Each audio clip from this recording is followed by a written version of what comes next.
राधे राधे बच्चों। संस्कृति के रचयिता हमारे ऋषि मुनि यानी हमारे पुरातन वैज्ञानिक ने जीवन के हर पहलू को बारीकी से समझा और हर एक व्यवस्थित जीवन शैली कायम की, जो आगे चलकर हमारी परंपराएं, रीति रिवाज तथा पर्व त्योहार के रूप में मनाया जाने लगा।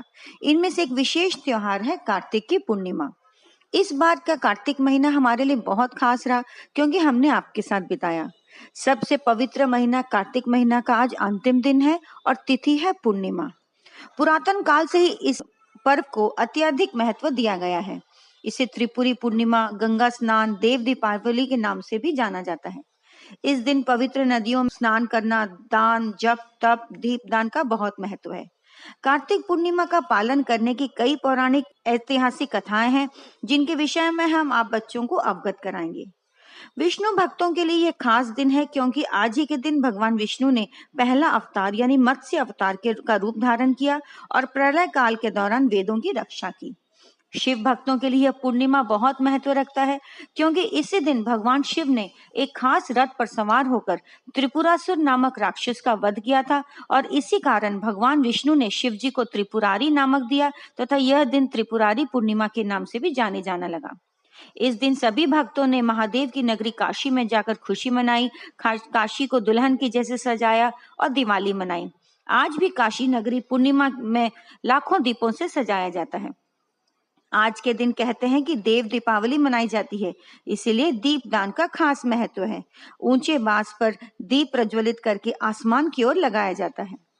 भगवान कृष्ण के कहने पर महाभारत के युद्ध के पश्चात पांडवों ने अपने सगे संबंधी के लिए इसी पूर्णिमा के दिन गढ़ मुक्तेश्वर में तर्पण तथा दीप दान किया था, जिससे उनकी आत्मा को तृप्ति मिले। तभी से गढ़ मुक्तेश्वर धाम में आज के दिन स्नान, पूजा, दान की परंपरा चली आ रही है। पौराणिक मान्यताओं के अनुसार एकादशी को तुलसी विवाह के पश्चात आज ही के दिन भगवान विष्णु ने तुलसी मैया को बैकुंठ धाम लेके गए और कार्तिक पूर्णिमा के दिन ही जगत के कल्याण के लिए तुलसी का पृथ्वी पर आगमन हुआ। इसी दिन के बाद सारे शुभ एवं मांगलिक कार्यों की शुरुआत होती। सिख भक्तों के लिए कार्तिक की पूर्णिमा प्रकाश उत्सव के रूप में माना जाने लगा, क्योंकि इस दिन सिख धर्म की स्थापना हुई थी। प्रथम गुरु नानक देव जी का जन्म हुआ था। कार्तिक पूर्णिमा के साथ एक और रोचक कथा जुड़ी है, जो उड़ीसा राज्य में मनाया जाता है। इतिहासकार कहते हैं कि उड़ीसा राज्य से नदियों तथा समुद्र के रास्ते व्यापारी बाली, जावा, सुमात्रा, इंडोनेशिया इत्यादि द्वीप देशों के लिए प्रस्थान करते थे और धन संपदा लेकर लौटते थे। इसीलिए जल देवता को प्रसन्न करने के लिए यहाँ एक मेला लगता है, जिसे बाली यात्रा या बाली जात्रा कहते हैं, जो आज भी बड़ी धूमधाम से कटक शहर में महानदी के तट पर मनाया जाता है। आज के दिन नदी में स्नान करके छोटे छोटे कागज के नाव में पूजा सामग्री तथा दीपक रखकर पानी में छोड़ा जाता है। आइए इस महीने नदियों में स्नान करने के पीछे के वैज्ञानिक पहलू को जानें। वर्षा ऋतु के बाद मौसम बदलता है और हमारा शरीर नए वातावरण में एकदम ढल नहीं पाता। ऐसे में कार्तिक मास में रोज सुबह उठकर नदी में स्नान करने से हमारे शरीर को ऊर्जा मिलती है, थकावट नहीं होती और मन भी सकारात्मक सोच में बहता है।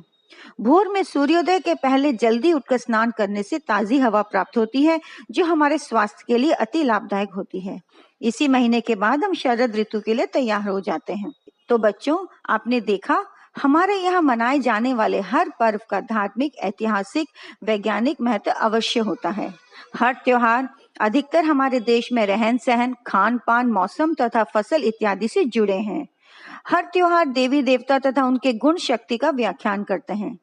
इन त्योहारों का पालन करने में पारिवारिक सुख, शांति, समृद्धि तथा जुड़ाव कायम तो होता ही है, साथ में सामुदायिक स्तर पर भी एकता और अखंडता बनाए रखा जाता है। देश के हर राज्य में हर त्योहार बड़े उल्लास के साथ मनाया जाता है, इसलिए भारत देश को त्योहारों का देश माना गया है।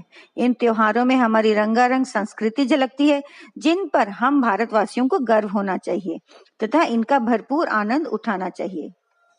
मंदिर की घंटी, पूजा की थाली, नदी का किनारा, सूरज की लाली, दिन का उजाला, सांझ की रोशनी, जीवन में आपके भर जाए कार्तिक पूर्णिमा की चांदनी। तो बच्चों, आप सबको हमारी ढेर सारी शुभकामनाएं। आप जीवन में खूब आगे बढ़ें। धन्यवाद।